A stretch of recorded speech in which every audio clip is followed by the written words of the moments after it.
Chapitre 8. La constante d'équilibre.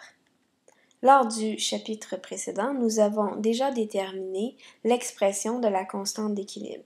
Elle peut être soit faite en fonction des concentrations, si les produits et les réactifs sont aqueux ou gazeux, ou si on a des réactifs et produits uniquement sous forme gazeuse, nous pouvons faire la constante d'équilibre en fonction des pressions partielles.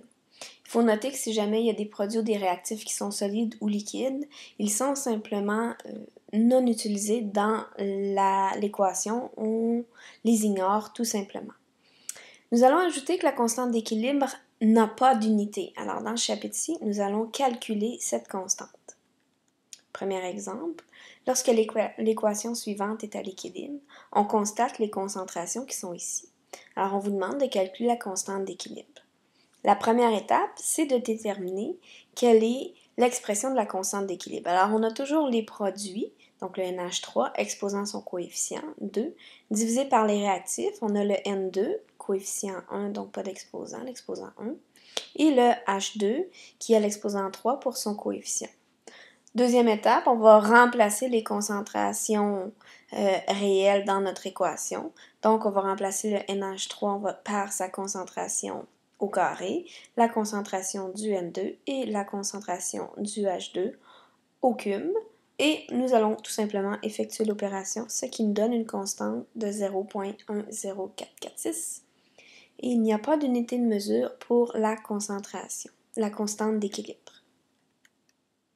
Lorsque l'équation suivante est à l'équilibre, on constate que les quantités suivantes sont dans un ballon de 2 litres. On vous demande de calculer la constante d'équilibre. Tous les produits sont gazeux. On peut tout de même passer par la constante des concentrations si on veut éviter d'aller passer par PV est égal à nRT.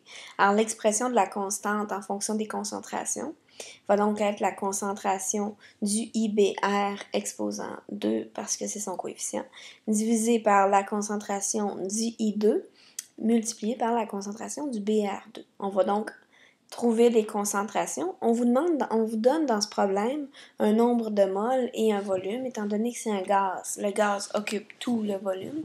Donc, on doit calculer les concentrations de chacun de nos gaz, ce qui est fait à droite dans le tableau. Alors, on va mettre les concentrations dans notre formule.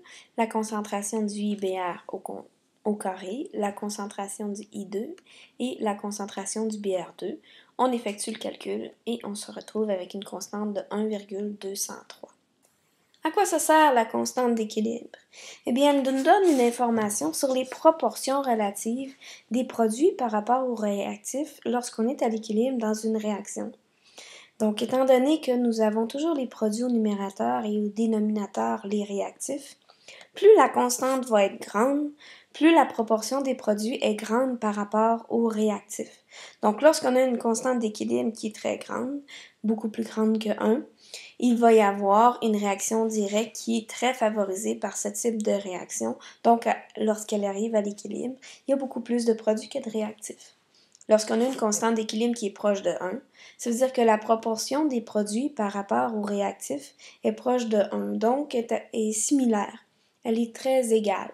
Donc, on ne favorise ni les produits ni les réactifs lorsqu'on atteint l'équilibre et les concentrations de chacun sont relativement équivalentes à l'équilibre. Par contre, lorsqu'on a une constante d'équilibre qui est beaucoup plus petite que 1, le système favorise grandement la réaction inverse pour trouver un équilibre. Donc, il va y avoir plus de réactifs que de produits à l'équilibre. La relation entre la constante d'équilibre d'une réaction directe et d'une réaction inverse, comment on la détermine?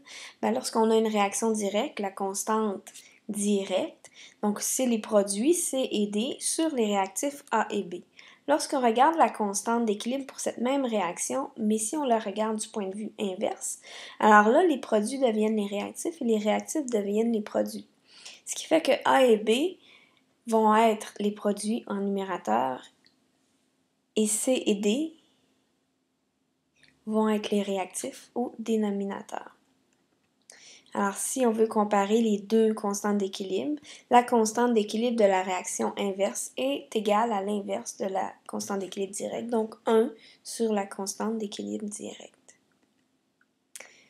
La constante d'équilibre est constante uniquement à température fixe. Donc, si la température varie, la constante d'équilibre va varier également. C'est normal parce que si on augmente la température, si on a une réaction comme celle-ci qui est exothermique, selon le principe de Le Chatelier, l'équilibre va se déplacer, dans ce cas-ci, si j'augmente la température, vers les réactifs. Donc, si la quantité des réactifs et de produits varie, la constante varie aussi, parce que la constante nous donne l'information sur les proportions de produits par rapport aux réactifs. Alors, si on déplace l'équilibre, la constante d'équilibre va être déplacée également. Dans ce cas-ci, la constante va diminuer parce qu'il va y avoir une augmentation de réactifs par rapport aux produits. Donc, KC va être plus petit. On favorise les réactifs. Quelle est l'influence des nouvelles conditions de température sur la valeur de la constante d'équilibre? Si j'ai une réaction qui est exothermique, si j'augmente la température, la réaction inverse va être favorisée. Donc, si j'ai plus de réactifs qu'initialement et j'ai moins de produits qu'initialement, la constante va diminuer. Toujours vous référez à votre équation où les produits sont divisés par les réactifs. Si par contre la température baisse dans une réaction qui est exothermique, c'est la réaction directe qui va être favorisée.